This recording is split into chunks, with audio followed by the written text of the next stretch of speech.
and today I'm going to show you the different ways to use your power liftgate. Located directly under the Nissan emblem is a little flat rubber pad. When you squeeze it, it does open.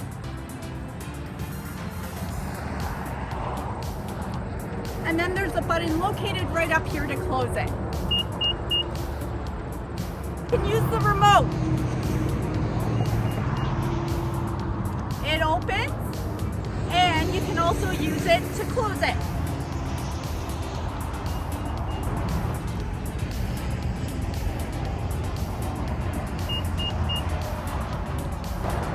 Thank you for taking the time to watch my video on how to use your power liftgate on your Nissan. I even demonstrated how to use your Motion Activated Liftgate if so equipped. Please, if you like what you see, give it the thumbs up and subscribe to my channel to stay up to date. Thank you.